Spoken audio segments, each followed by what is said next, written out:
Greetings, ladies and gentlemen, there. It's Rock and Roll Connection with my review of Hellboy. The new one, not the one with Ron Perlman. So, what is Hellboy about? It's about a demon raised on Earth who fights supernatural threats to the Earth. Quick opinions? It's a fun reboot. It's got a decent cast and story, which actually draws heavily from three specific stories that were more... Actually, I think were all published after at least the first Hellboy movie with Ron Perlman was released. Yeah, it's not something I don't feel like I was gypped having paid to go see it. In fact, my expectations were rather low, and it did exceed them. Anyway, we're getting into this stuff for the end of the review. Anyway, so cast of note, we got David Harbour from Stranger Things as Hellboy, demon turned paranormal investigator, initially summoned to Earth by Nazis with help from Rasputin, the mad monk, raised by Professor Broom and now works for the Bureau of Paranormal Research and Defense. Ian McShane as Professor Broom, Hellboy's father and founder of the BPRD. Compared to John Hurt, he's a bit harder. And comparing David Harbour to Ron Perlman, he comes off... It was mentioned that in the first Hellboy movie that while he's been on Earth for 60-some years, he's honestly more like a teenager.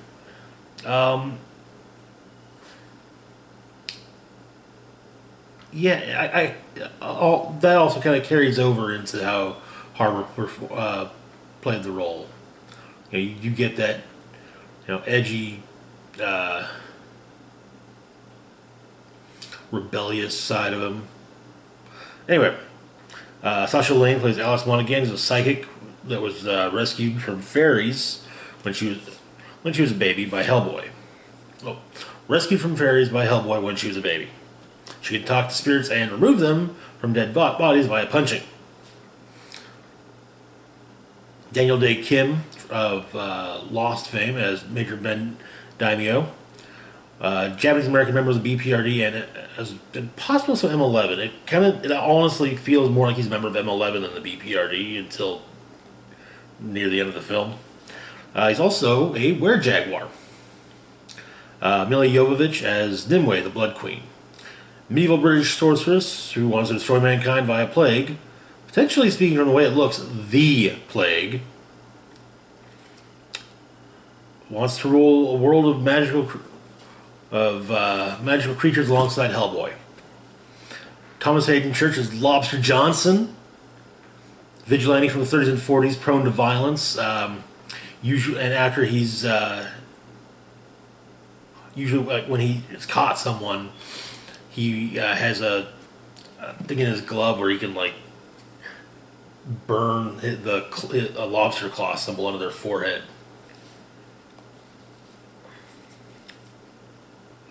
Then Stephen Graham and Douglas Tate play Grogach, a hog-like fairy loyal to Nimue. Briefly replaced Alice when she was a baby, but was discovered by Hellboy. Stephen Graham is the voice. Douglas Tate did the physical performance.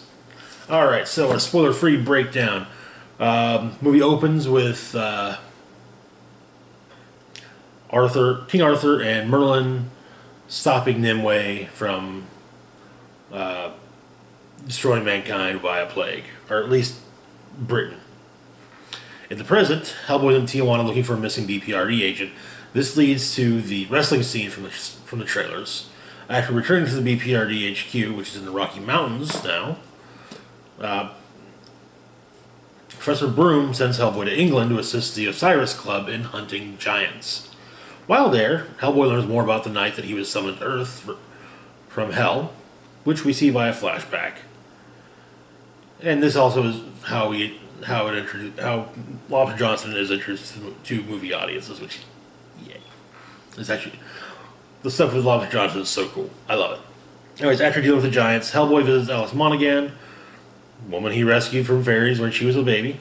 That scene that's also shown in a flashback. During this time, changeling in question, Grogosh, who makes a deal with Baba Yaga for the power to defeat Hellboy. In exchange, she must gather the disembodied pieces of Nimue so they can be brought together. One of which is at the Osiris Club. So, anyways, Hellboy, Iris, and Ben Daimyo, as the BPRD has kind of raided her apartment, arrive at the Osiris Club and find all the club members dead. After fighting Grogosh, Hellboy has a vision of Nimue, and she makes it very clear that she wants to rule alongside him. At the headquarters of M11, which is kind of the British equivalent of the BPRD, Hellboy has a run with Baba Yaga, who tells him where to find Nimue. So Hellboy goes after her with Alice and Major Daimyo. However, they get there too late, and Nimue is able to return to full power, and she ends up poisoning Alice.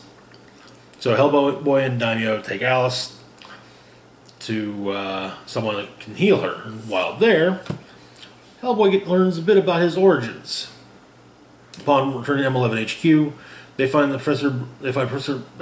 Professor Broom gone and everyone else dead. So anyway, Nimue's laying waste to London via plague, and she's found in St. Paul's Cathedral by Hellboy. Hellboy and Daimyo in his were-jaguar form take on Grogosh until Nimue betrays and destroys him. Nimue then tries to once again convince Hellboy to become her king. But yeah. Anyway, so after that we have a... Also, during this, we get some really touching moments with Broom and Hellboy during this sequence. It's some of the stuff that really helps elevate the movie, I think, and it helped kind of push it above my expectations. Anyway. So after that, we jump forward to 6 months. Hellboy, Alice, and Daimyo are fighting cultists in Siberia. There's also a mid-credits and post-credits scene. Anyway, so the ups and downs of the movie. First off, we'll go with the ups. First and foremost, Lobster motherfucking Johnson. Moving on. David Harbour, well, admittedly, okay, I love David Harbour in Stranger Things, I really do. And I really can't think of a role I've seen where I didn't like his performance. And this is one of those, I didn't dislike the performance. He's still, however, not Ron Perlman.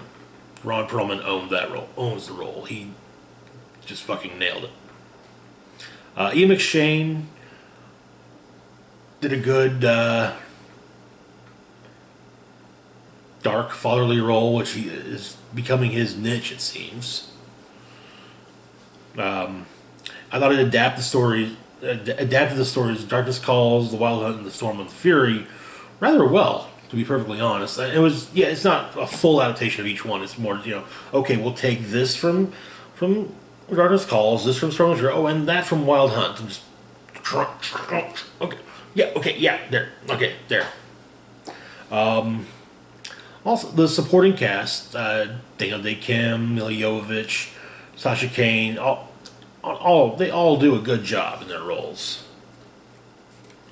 The creature effects look actually quite good. There's a scene once Nimue's gotten to full power, she gives this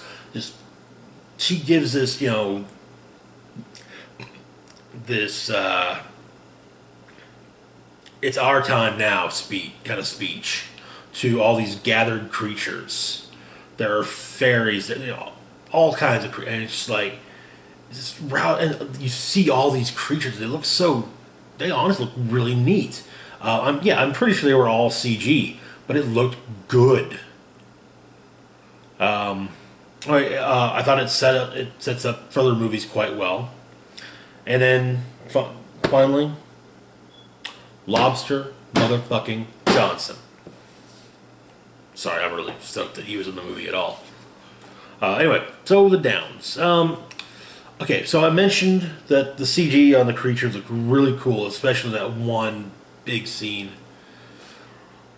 There are some bits of CG where it looks like it was taken out of a video game from 10 to 15 years ago, and it's really bad CG, and it's obviously bad CG.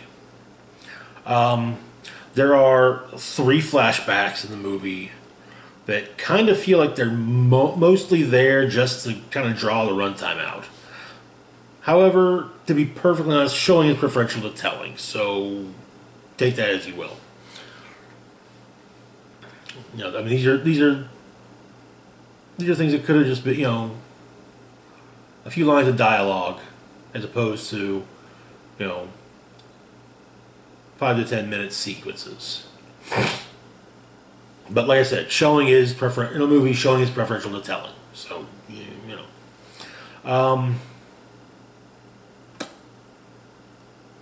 by and large, no. Oh yeah, forgot. Almost forgot this one. It didn't feel right not having the rest of the BPRD characters present. I mean, yeah, it was nice having Ben Daimio there, but I mean, no Liz, no Abe, Roger the Homunculus, hell, even Johann Kraus, any of them. But all of them are gone, and or all of them are not even there. And I don't know, that just kind of rubs me the wrong way. Anyway, so it mentioned it said in the why it's rated R is violence, strong violence and gore throughout. The majority of the gore is all CG creature gore, like I said, the majority of the gore is CG creature gore. There's some very brief flashes of human gore. I feel like they were. I kind of feel like when they were shooting, they weren't entirely sure. Like are we going with an R rating or not? So they were just kind of playing. They figured play it safe, and they just forgot. And someone didn't tell the editors, hey, you can put all that. Yeah, we can have all that gore in there. But it's kind of one of those commit fully to the R rating with more than just harsh language, or just stick to not to PG-13. Overall opinions and rating, by and large, the movie does feel like this was Lionsgate trying to cash in on that sweet R-rated Deadpool wanted to box office money.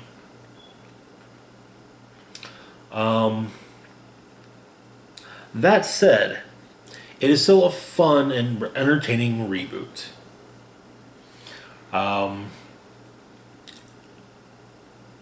It's worth a watch. If you enjoyed the 2004-2008 Hellboy movies, at least give this a chance. I'm not going to say you won't be disappointed, but hey, you might not be. I enjoyed it, and I honestly hope that they continue with this, especially with like I said, some of the stuff that gets set up in this one. So yeah, overall rating though, I gotta give it a 3.5 out of 5. And this, like I said, I was going into this figuring this would get at best a 2.5 if I was going to be generous. But yeah, 3.5 is 3.5 out of 5 is where it sits for me. Anyway, that is it for right now. Later on today, I'm going to try and put up a reaction to the Star Wars Episode 9 trailer after that drops. As always, feel free to like, share, and subscribe. If you got some opinions tell me your opinions on the movie. I'd love to hear them. Tell me those in the comments below. This is links, oh, of course, links to Facebook, Twitter, and Patreon in the description box down below. And as always, feel free to hit the notification bell to be notified when I put new content. This is Rock on Spock signing off, saying live long and rock hard.